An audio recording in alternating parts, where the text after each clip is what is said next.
Bonsoir à tous. J'espère que vous allez merveilleusement bien ce soir. Et je vous retrouve pour cette vidéo de détente ainsi que de relaxation en ASMR.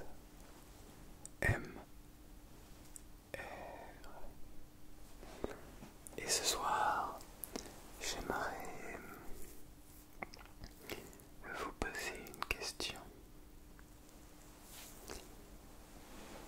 Comment est-ce que vous vous sentez? Comment est-ce que tu te sens? Comment te sens-tu? Peu importe comment tu décides de tourner cette phrase, mais la question est la même. Comment te sens-tu? Je me permets de te poser cette question car je sais l'importance de cette dernière et je sais aussi que très peu de personnes vous la posent, n'est-ce pas? Je veux dire, cette question, on te demande peut-être des fois, ça va? Puis toi tu réponds, bah oui, ça va. Et toi? Mais en réalité, ce ne sont pas des questions pour vous demander réellement si vous allez bien. Alors moi je vous le demande, n'hésitez pas à me le dire dans les commentaires d'ailleurs. Comment ça va? Comment est-ce que tu te sens? Et j'aimerais savoir ça parce que je sais que parfois on se sent bien, parfois on se sent moins bien.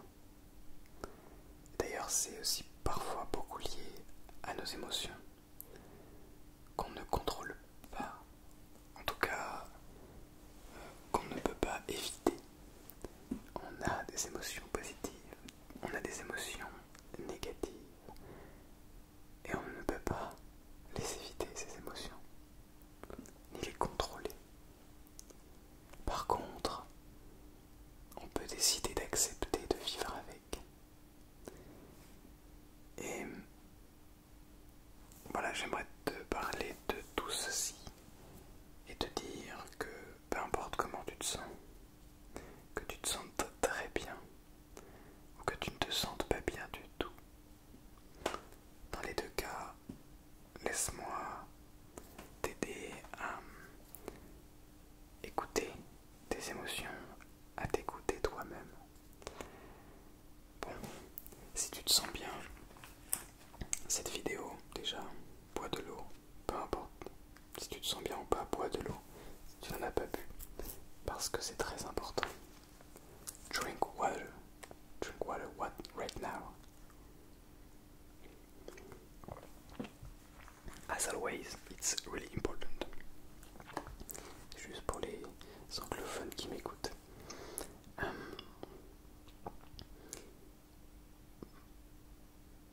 C'est vrai que pour les gens qui se sentent bien, c'est parfait. D'accord? Ça veut dire actuellement que vous êtes probablement dans un état de joie. Alors soit vous vous sentez bien parce que vous avez eu un plaisir immédiat, donc un plaisir qui dure un petit peu quelques heures, quelques jours, parfois quelques semaines, cela dépend. Donc que vous avez reçu quelque chose de nouveau, que vous avez reçu une bonne nouvelle généralement. Et donc ça vous met en joie. Soit vous êtes bien, mais parce que vous êtes heureux. Et ce n'est pas la même chose d'être joyeux et d'être heureux. Quelqu'un d'heureux n'est pas forcément joyeux. Quelqu'un de joyeux n'est pas forcément heureux non plus. Je vais essayer d'expliquer un petit peu plus parce que là je peux très vite vous perdre, mais c'est peut-être aussi le but de la vidéo, de vous perdre pour pouvoir vous retrouver dans le sommeil, dans votre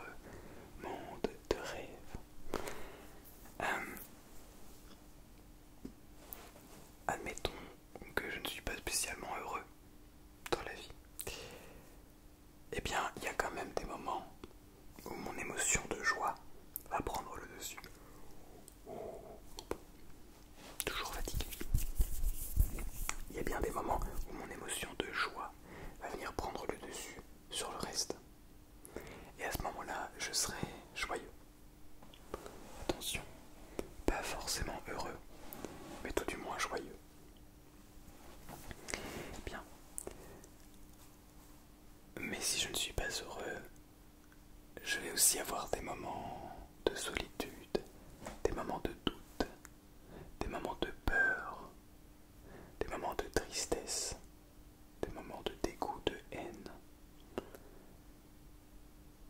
Et tous ces moments, je vais très mal les vivre, parce que je ne suis pas heureux. Parce que je n'ai pas cette fougue à l'intérieur de moi qui me dit d'être, et que peu importe les émotions qui se passent à travers moi, je suis là pour les écouter, pour les apprécier.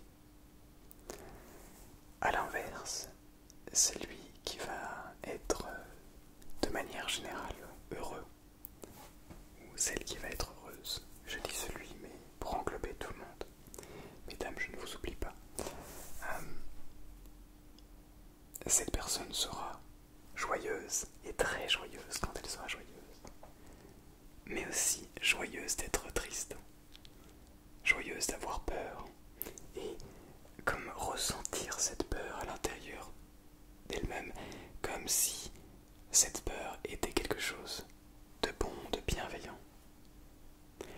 Et cette personne va être capable justement d'écouter cette peur et de se dire, d'accord, est-ce que cette peur est comme une des peurs sur 10 qui est réellement une peur, ou est-ce que ce n'est qu'une croyance, comme 9 chances, comme 9 fois sur 10. Pareil pour la tristesse. Ok, là, je ressens le sentiment de tristesse. Mon cœur se serre, mon estomac se serre, j'ai soit moins faim, soit très faim, ça dépend des gens. Mais qu'est-ce qui se passe? Pourquoi est-ce que je ressens ça? Ah d'accord, c'est peut-être parce que j'ai entendu parler de cette personne que je n'avais pas entendu parler, et cette personne, c'est quelqu'un qui me rendait triste. Pourquoi cette personne me rendait triste? Qu'est-ce qui s'est passé? Et qu'est-ce que je pourrais faire pour changer ça? Oh tiens, je pourrais peut-être imaginer cette personne déguisée en tomate. Je dis n'importe quoi. Eh bien, cette personne qui arrive à réfléchir comme ça, à prendre du recul, c'est quelqu'un qui va être heureux. Parce que c'est quelqu'un qui, malgré les sentiments, je dirais, péjoratifs, enfin les sentiments qui nous mènent vers le bas, qui nous traînent immanquablement vers le bas, eh bien, on va simplement décider de se dire, ok, donc ma peur, tu es là, tu cherches à m'amener vers le bas.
sais qui je suis, je connais mes atouts, mes qualités, mes défauts, et je suis ok avec ça. Donc j'ai pas du tout besoin de m'énerver, de prouver quelque chose, de dire non mais tu penses qu'à toi, et tout ça. Alors que, oui, on pense tous qu'à soi. Malheureusement pour lui, il n'a pas,